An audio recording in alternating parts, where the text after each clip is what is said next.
प्यारे बच्चों नमस्कार। कैसे हो आप सभी। मैं आशा करता हूं कि आप लोग बहुत ही अच्छे होंगे, स्वस्थ होंगे और आप सभी की पढ़ाई भी बहुत ही अच्छी चल रही होगी।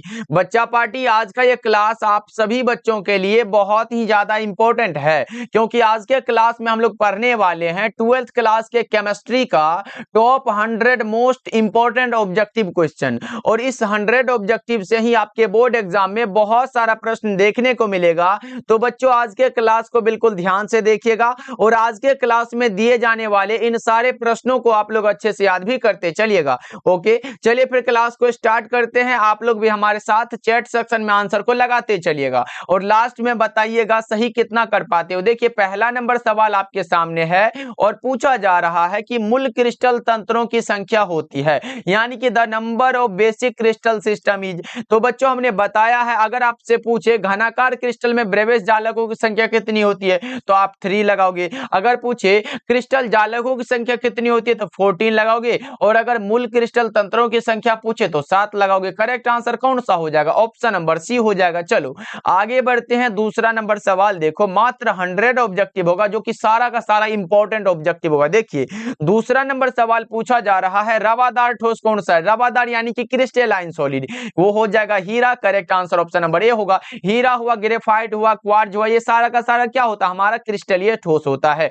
चलो आगे बढ़ते हैं। अगला नंबर सवाल देखो, तीसरा नंबर सवाल पूछा जा रहा है, एचसीपी संरचना में पैकिंग का प्रभाज कितना होता है? हेक्सागोनल क्लोज पैक्ड संरचना में पैकिंग का प्रभाज 0.74 होता है बच्चों। सही जवाब ऑप्शन नंबर बी हो जाएगा। चलो जी आगे बढ़ते हैं। फोर्थ नंबर सवाल ये रहा आपके सामने, बता दो बीसीसी इकाई सेल में मुक्त खाली जगह का प्रतिशत कितना होता है? बीसीसी यानी कि body centred cubic unit cell में अगर मुक्त खाली जगह पूछे तो पहले आपको पता होना चाहिए कि उसमें पैकिंग का फ्रैक्शन कितना होता है, यानी कि भरा हुआ कितना होता है?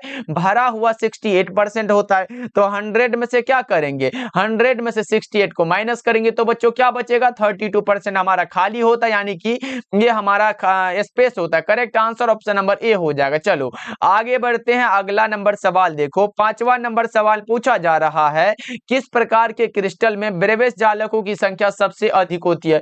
ब्रेविस जालकों की संख्या सबसे अधिक ऑर्थोरोम्बिक में होती है। किसमें बच्चों? ऑर्थोरोम्बिक में। 5 का correct answer option number C होगा। और बच्चा पार्टी जितने भी बच्चे हमसे इंपॉर्टेंट क्वेश्चन वाला नोट्स ले लिए हो तो मैं यही अनुरोध करूंगा कि उसे एग्जाम तक में कैसे भी करके खत्म कर लेना है, क्योंकि आपको मिला है वन सब्जेक्ट में 50 से 60 क्वेश्चन। और जो भी बच्चे नहीं लिए हो तो भाई क्या कर रहे हो, अभी से पढ़ के आप बहुत अच्छे नंबर ला सकते हो। तो कॉल करिएगा, मात्र 199 में आपको दिया जा रहा है फिजिक्स, केमिस्ट्री और बायोलॉजी तीनों का नोट्स।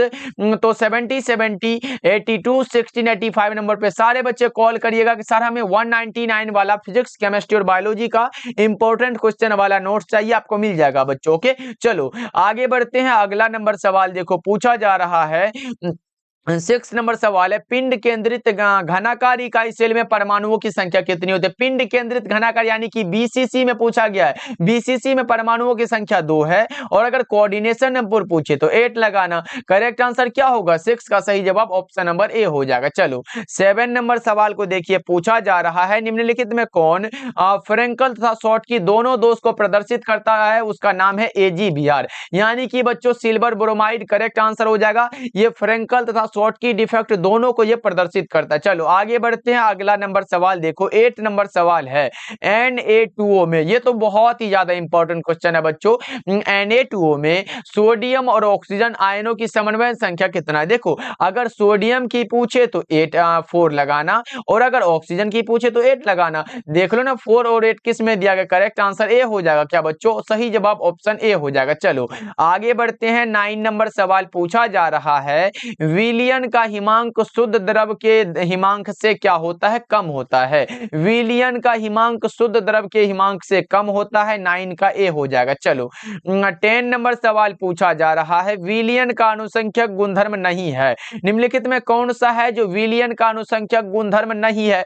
तो बच्चों हमने 4 एग्जाम्पल बताया था, हिमांक का अवनमन, क्वथनांक का उन्नयन, परासरणी दाब और प्रकाशीय क्रियाशीलता। ये सॉरी, ये हमारा वाष्प दाब का अपेक्षिक अपवहन। लेकिन ये प्रकाशीय क्रियाशीलता कहां से आ गया भाई? ये ऑप्टिकल एक्टिविटी जो है ये नहीं होता है। Correct answer option number D हो जाएगा। चलो आगे बढ़ते हैं। अगला नंबर सवाल है 11 नंबर सवाल है कि किसी तनु विलयन के क्वथनांक में उन्नयन होता है किसके समानुपाती?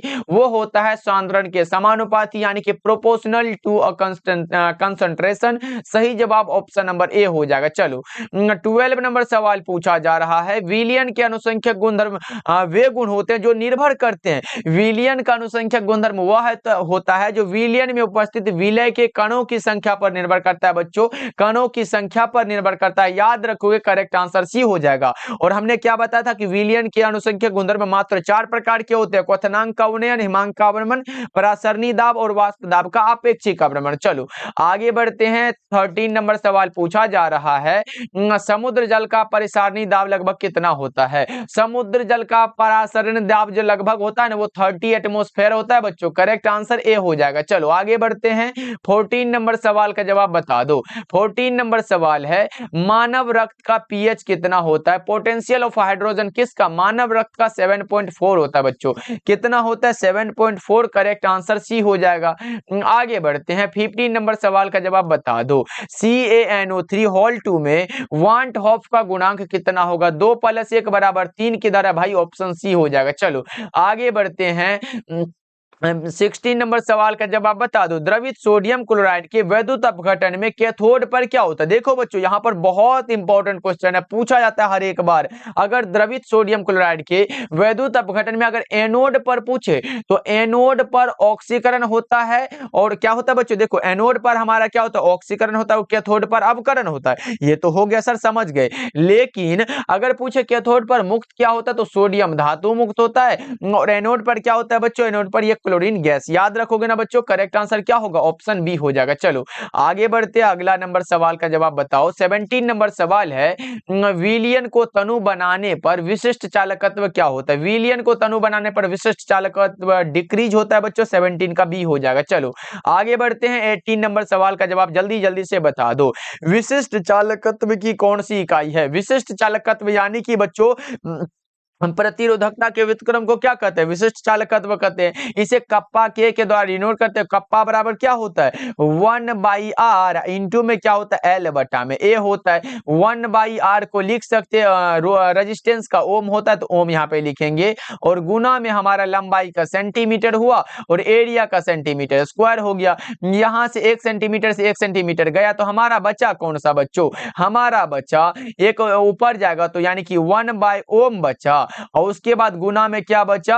1/सेंटीमीटर बचा। इसको ऊपर ले जाना है ना सर, तो ओम इनवर्स हो जाएगा और सेंटीमीटर इनवर्स हो जाएगा। किस में दिया गया ये वाला? करेक्ट आंसर ऑप्शन नंबर ए हो जाएगा। चलो आगे बढ़ते हैं बच्चों।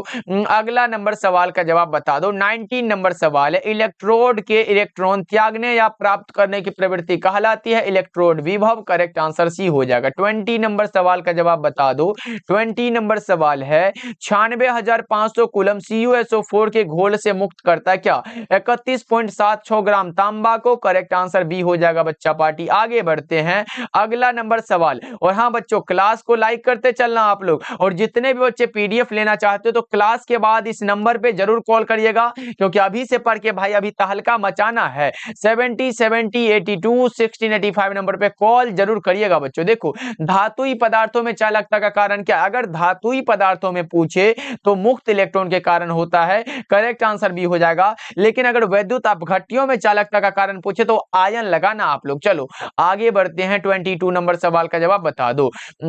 22 नंबर सवाल है सेल का विद्युत वाहक बल कितना होता है? किसी भी सेल का विद्युत वाहक बल 1.5 वोल्ट होता है। लेकिन अगर मरकरी सेल का पूछे तो वो 1.35 वोल्ट होता है। ये भी आप लोग याद रखोगे। चलो आगे बढ़ते हैं। नेक्स्ट नंबर सवाल का जवाब बता दो। निम्न में कौन द्वितीयक सेल है? बता दो निम्नलिखित में कौन सा है जो द्वितीयक सेल है? तो लेड स्टोरेज होता है, लेड संचायक सेल होता है। सही जवाब ऑप्शन नंबर बी हो जाएगा। चलो आगे बढ़ते हैं बच्चों।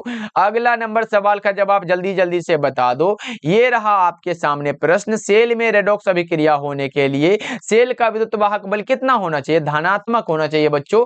24 का ऑप्शन नंबर ए हो जाएगा। चलो आगे बढ़ते हैं, अगला नंबर सवाल है आपके सामने, बता दो अभिक्रिया के पश्चात उत्प्रेरक की मात्रा क्या होती है? अभिक्रिया के पश्चात उत्प्रेरक की मात्रा अपरिवर्तित रहती है। क्या रहती है बच्चों? अपरिवर्तित। करेक्ट आंसर ए हो जाएगा।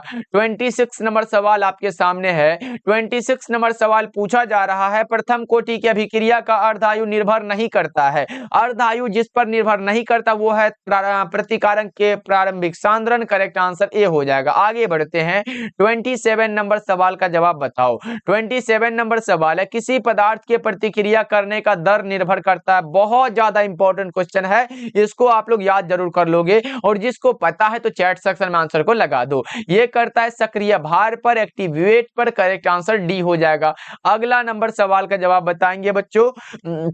28 नंबर सवाल है, प्रथम कोटि की अभिक्रिया के लिए हाफ लाइफ का मान कितना होता है? हाफ लाइफ होता है 0.693 बटा में के होता है, यही तो होता है। कर कौन सा हो जाएगा? ऑप्शन नंबर सी बिल्कुल सही आंसर है जी। चलो आगे बढ़ते हैं, अगला नंबर सवाल आपसे पूछा जा रहा है। 29 नंबर सवाल है, अनुक्ता का अधिकतम मान कितना होता है? बताओ बच्चों, अनुक्ता का अधिकतम मान कितना होता है?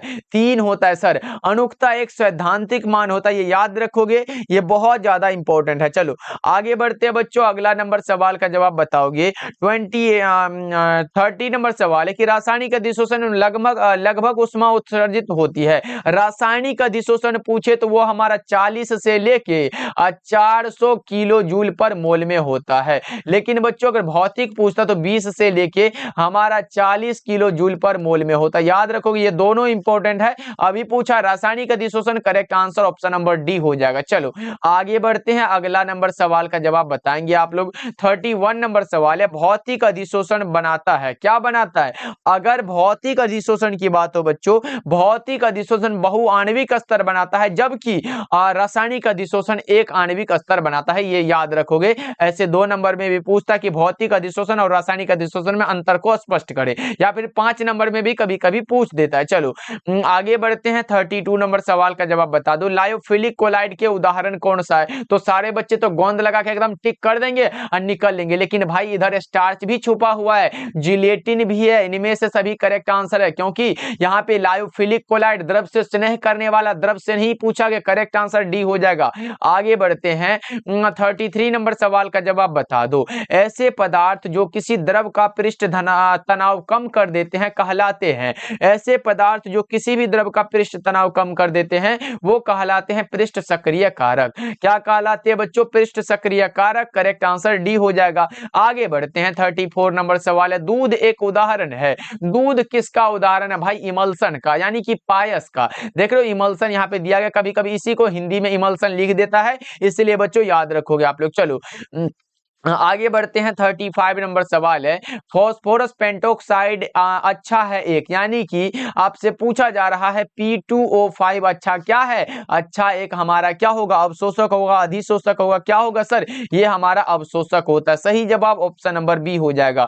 आगे बढ़ते हैं बच्चों, अगला नंबर सवाल का जवाब बता दो। 36 नंबर सवाल है, द्रव स्नेही कोलाइड के अस्थायित्व का प्रमुख कारण क्या है? चार्ज है। क्या है बच्चों? चार्ज, यानी कि आवेश। करेक्ट आंसर बी हो जाएगा। 37 नंबर सवाल आपसे पूछा जा रहा है, साबुन ग्रीस को किसके द्वारा निकालता है? साबुन ग्रीस को इमल्सीकरण के द्वारा। किसके द्वारा बच्चों? इमल्सिफिकेशन के द्वारा। सही जवाब ऑप्शन नंबर बी हो जाएगा। आगे बढ़ते हैं, 38 नंबर सवाल है, खनिज जिससे धातु का निष्कर्षण होता है उसे क्या कहा जाता है? खनिज जिससे धातु का निष्कर्षण होता है उसे अयस्क बोलते हैं, और बच्चों अयस्कों में उपस्थित अशुद्धि को गैंग कहते हैं, और गैंग और फ्लक्स आपस में मिलकर स्लैग बनाते हैं। ये तीनों को याद रख लो आप लोग। चलो आगे बढ़ते हैं, 39 नंबर सवाल है, डोलोमाइट अयस्क है, किसका अयस्क है? जिंक का है, कॉपर का है, मैग्नीशियम का है, या फिर सिल्वर का है? डोलोमाइट कहने का अर्थ क्या है बच्चों? CaCO3। क्या होता है? CaCO3। देख रहे हो बच्चों, ये O3 यानी कि ये ऑक्साइड अयस्क है जो कि मैग्नीशियम का होता है। 39 का correct answer option number C हो जाएगा बच्चों। चलो आगे बढ़ते हैं, 40 नंबर सवाल पूछा जा रहा है, निम्नलिखित में कौन ऑक्साइड अयस्क है? देखो बच्चों, यानी कि जो धातु के साथ मिलकर ऑक्सीजन, धातु के साथ ऑक्सीजन मिला हुआ हो तो वो हमारा ऑक्साइड अयस्क होता है। अगर धातु के साथ सल्फर हो तो सल्फाइड अयस्क हो जाएगा। लेकिन यहाँ पे देख रहे हो पूछा गया ऑक्साइड अयस्क कौन सा है। जल्दी जल्दी से हम देखना चाहेंगे कौन से बच्चे करेक्ट आंसर लगाएंगे, जल्दी से बता दो। ये हमारा देखो डोलोमाइट के लिए हमने क्या लिखा था, CO3 लिखा था। उसके बाद हमने क्या लिखा था, हेमेटाइट का क्या होता है बच्चों, जल्दी से लगा दो। हेमेटाइट का क्या होता है, Fe2O3 होता है। उसके बाद जिंकाइट है सर, ZnO लगा दो ना, ZnO, यानी कि सबके लास्ट में ऑक्सीजन है बच्चों। करेक्ट आंसर डी लगाओ, ये सारे के सारे ऑक्साइड अयस्क हैं। चलो आगे बढ़ते हैं। 41 नंबर सवाल का जवाब सारे बच्चे बता दो। निम्नलिखित में कौन सल्फाइड अयस्क, सल्फाइड जकरा लास्ट में सल्फर होगा वही ना होगा भाई, तो लगा दो क्या होगा, गैलेना हुआ यानी कि PbS वाला हो गया ना। उसके बाद जिंक ब्लेड हुआ यानी कि कॉपर पायराइट हुआ, CuFeS2 हुआ यानी कि ZnS हुआ। ये सब क्या है, लास्ट में सल्फर लगा है, इनमें से सभी ये सारे के सारे क्या है, सल्फाइड अयस्क है बच्चों। चलो आगे बढ़ते हैं, अगला नंबर सवाल है 42 नंबर सवाल है।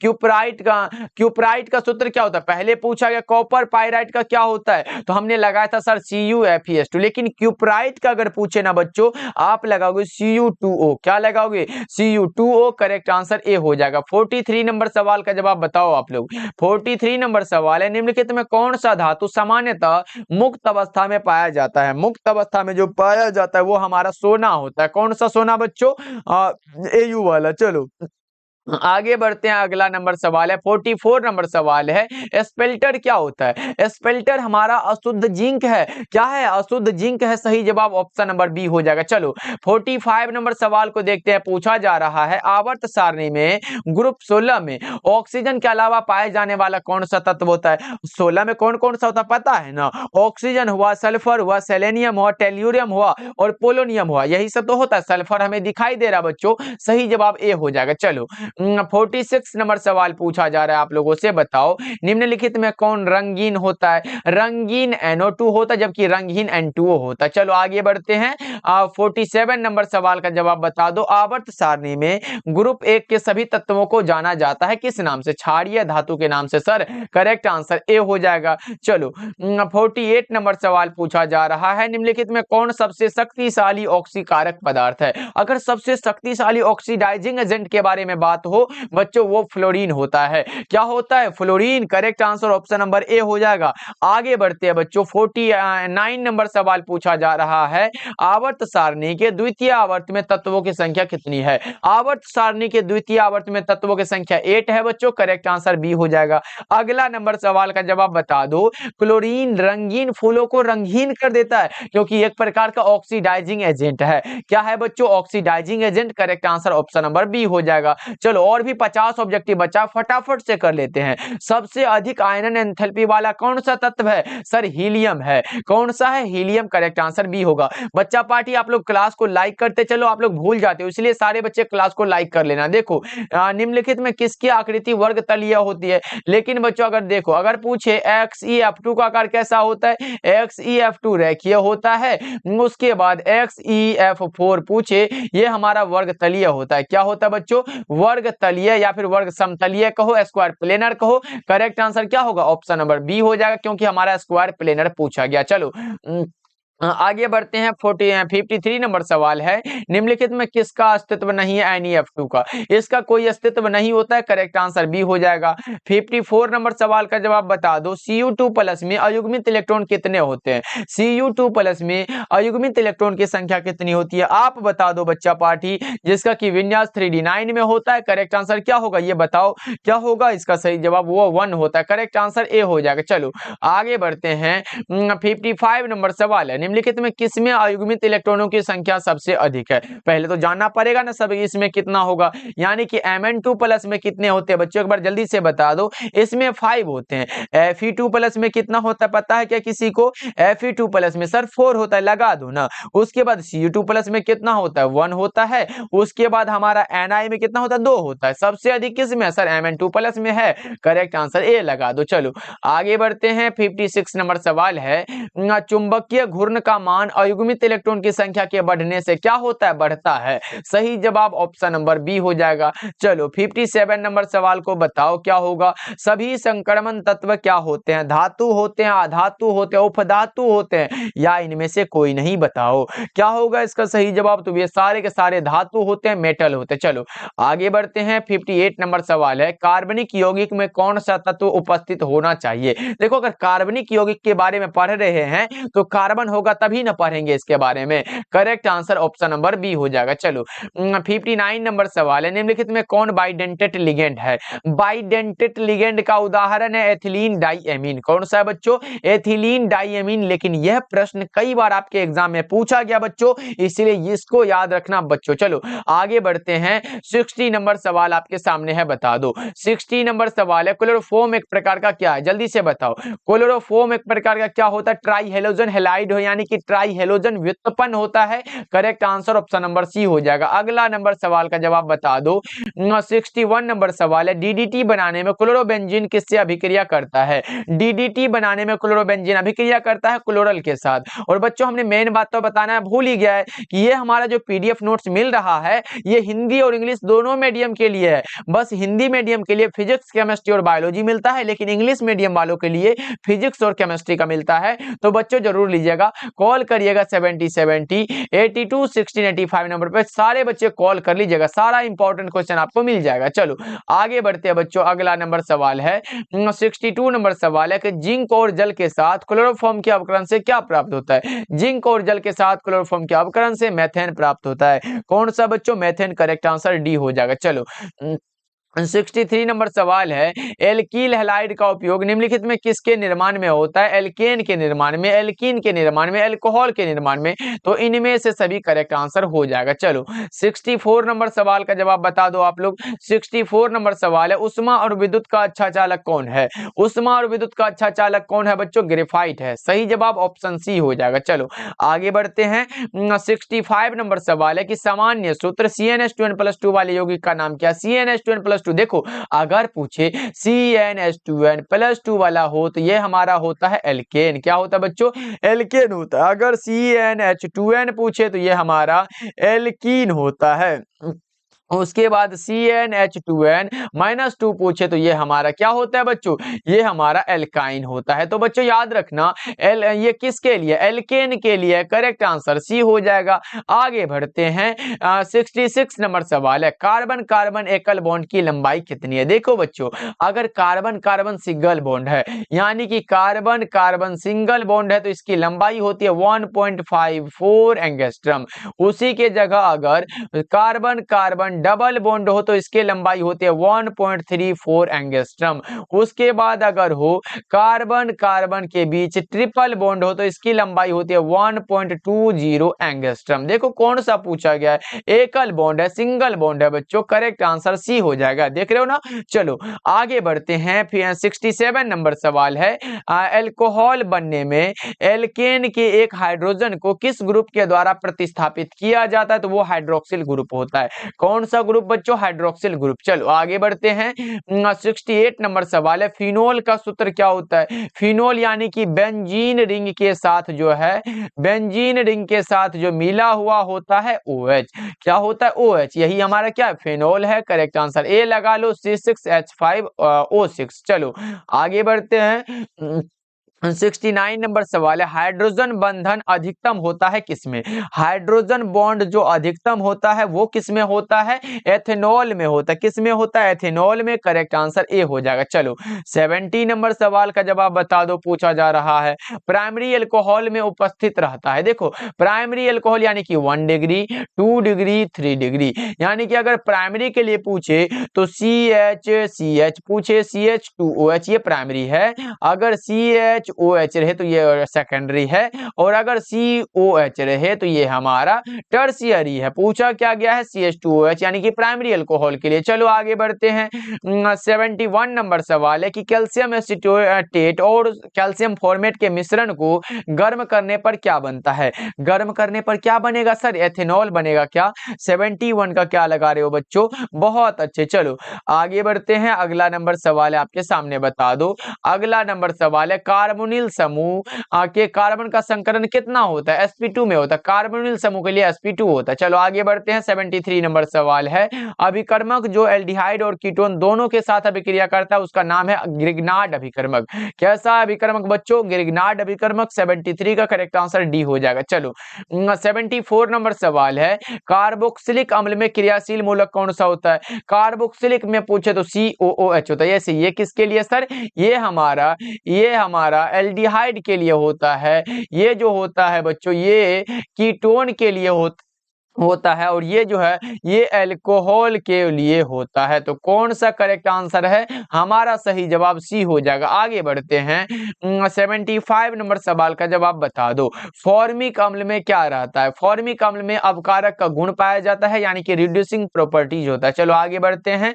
76 नंबर सवाल है, एमीन किसके व्युत्पन्न है? एमीन जो होता है वो अमोनिया के व्युत्पन्न है बच्चों। करेक्ट आंसर ऑप्शन सी हो जाएगा। चलो आगे बढ़ते हैं। 77 नंबर सवाल है, मनुष्य की अग्न्याशय द्वारा स्रावित होने वाला कौन सा हार्मोन है? मनुष्य की अग्न्याशय द्वारा स्रावित होने वाला हार्मोन है इंसुलिन। क्या है बच्चों? इंसुलिन। करेक्ट आंसर सी हो जाएगा। 78 नंबर सवाल है, सीएनजी में मुख्य रूप से क्या होता है? सीएनजी में मुख्य रूप से मीथेन होता है। क्या होता है बच्चों? Methane. Correct answer option number ए हो जाएगा। बहुत अच्छे बच्चों, क्लास को आप लोग लाइक करते चलना। चलो आगे बढ़ते हैं। 79 नंबर सवाल है, विटामिन सी का मुख्य स्रोत क्या है? विटामिन सी का मुख्य स्रोत है नींबू तथा संतरा। और विटामिन सी की कमी से जो होता है वो कौन सा रोग होता है बच्चों? याद रखना, वो स्कर्वी वाला रोग हो जाता है। चलो आगे बढ़ते हैं। अगला नंबर सवाल है, गैल्वेनिक सेल में एनोड क्या होता है? एनोड ऋणात्मक इलेक्ट्रोड होता है। करेक्ट आंसर सी हो जाएगा। 81 नंबर सवाल का जवाब बता दो, क्या होगा? निम्नलिखित में किसमें एस्टर बंधन होता है? एस्टर बॉन्ड जो होता है वो किसमें होता है? ये बताओ आप लोग, जल्दी से बताओ बच्चा पार्टी। वो टेरिलीन में होता है। करेक्ट आंसर ए हो जाएगा। आगे बढ़ते हैं।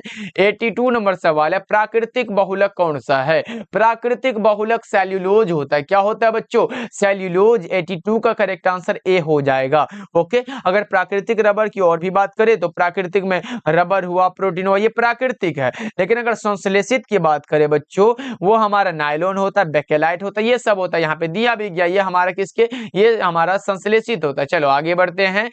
83 नंबर सवाल है, पहला औद्योगिक संश्लिष्ट रबर कौन सा है? पहला औद्योगिक पूछा गया वो हमारा मैथिल रबर है। 83 का ऑप्शन ए हो जाएगा। चलो 84 नंबर सवाल को देखिए, पूछा जा रहा है, संघनन बहुलीकरण का उत्पाद कौन सा है? संघनन बहुलीकरण का जो उत्पाद होता है वो नायलॉन 66 होता है। क्या होता है बच्चों?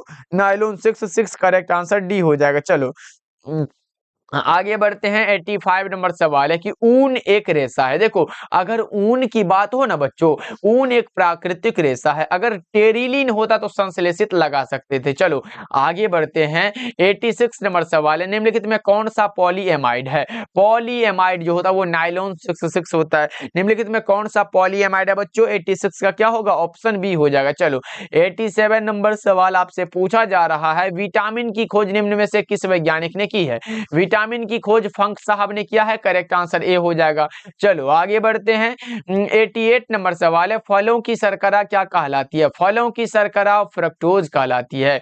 फलों की शर्करा क्या कहलाती है बच्चों? Fructose. Correct answer option number B हो जाएगा। चलो आगे बढ़ते हैं। 89 नंबर सवाल है, ग्लूकोज क्या है? देखो, ग्लूकोज को कैसे लिखते हो? C6H12O6।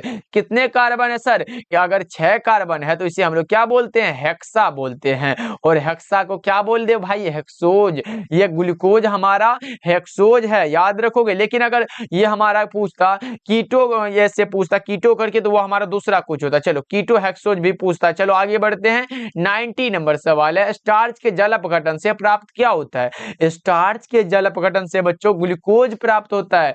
स्टार्च के जल अपघटन से हमारा ग्लूकोज प्राप्त होता है। करेक्ट आंसर ए हो जाएगा। आगे बढ़ते हैं। अगला नंबर सवाल है, बता दो, ये रहा आपके सामने, निम्नलिखित में कौन कीटो हेक्सोज है बच्चों? अगर सिर्फ हेक्सोज पूछता तो ग्लूकोज लगाते, लेकिन कीटो हेक्सोज फ्रक्टोज लगाएंगे। करेक्ट आंसर बी हो जाएगा। आगे बढ़ते हैं। 92 नंबर सवाल है, बोरेक्स का रासायनिक नाम क्या है? बोरेक्स का रासायनिक नाम है सोडियम टेट्राबोरेट। कौन सा बच्चों? Sodium tetraborate. Correct answer A हो जाएगा। चलो 93 नंबर सवाल आपसे पूछा जा रहा है, निम्नलिखित में कौन सा संक्रमण तत्व युग्म है? संक्रमण तत्व का युग्म होता है कॉपर प्लस लोहा। लोहा। क्या होता है बच्चों? कॉपर प्लस में लोहा। आगे बढ़े क्या, ये रहा आपके सामने, बता दो निम्नलिखित में किसका उपयोग निश्चेतक के रूप में होता है? एकदम बेहोश कर देगा भाई। ट्रेन सब पे बैठे हो ना, एकदम देखे हो ना, कभी भी पैकेट यहाँ पे से गायब हो जाता है। देखो निश्चेतक के रूप में या बेहोशी के दबा के कह सकते हो क्लोरोफॉर्म होता है। करेक्ट आंसर ए हो जाएगा बच्चों। चलो 94 का क्या लगा रहे हो? ऑप्शन ए करेक्ट हो जाएगा। आगे बढ़ते हैं, ये रहा आपके सामने, एंटासिड मूलतः कैसे होते हैं? एंटासिड जो होते हैं वो हमारा क्षारीय होते हैं। कैसे होते हैं? क्षारीय। करेक्ट आंसर बी हो जाएगा।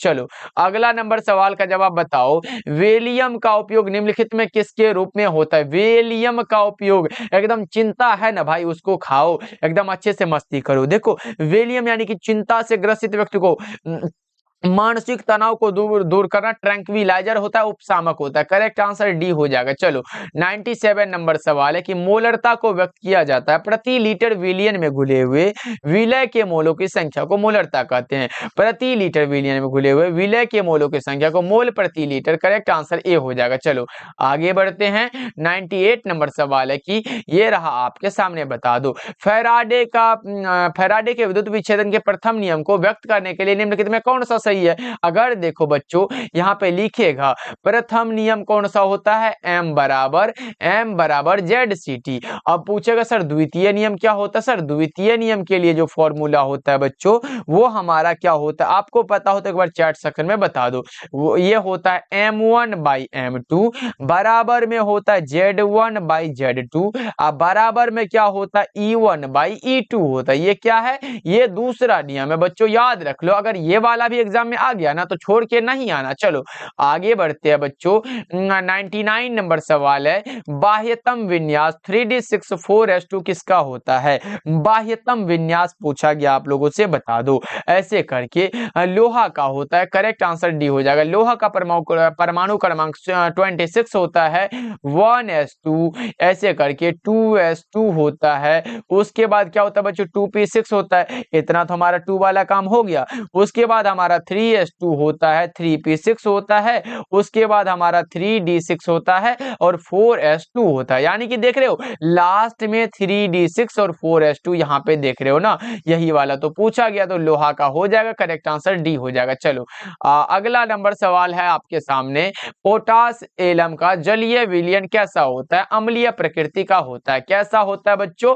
अम्लीय प्रकृति का होता है। 100 नंबर सवाल का जवाब करेक्ट आंसर ऑप्शन नंबर ए हो जाएगा बच्चों। चलो जी, आज का क्लास आपको कैसा लगा? सारे बच्चे कमेंट करके बताइएगा। बच्चों आप लोग कमेंट करते हो ना, एकदम मजा आता है। अगला क्लास लाने के लिए तैयार हो जाते हैं। तो सारे बच्चे एकदम प्यारा प्यारा कमेंट करिएगा कि हमारा क्लास कैसा लगता है बच्चों, और किस चीज की जरूरत है, ये सारा कमेंट में करके पूछ सकते हो। क्लास को लाइक कर दीजिएगा। चैनल पे पहली बार जुड़ रहे हो तो भाई सब्सक्राइब कर लो, क्योंकि हम आपके लिए इतना मेहनत कर रहे हैं। तो आप लोग भी आप अपना प्यार और सपोर्ट बनाए रखिएगा। ओके बच्चों, क्लास को लाइक कर दीजिएगा। नोट्स लेना चाहते हो तो मात्र 199 में आपको दिया जा रहा है।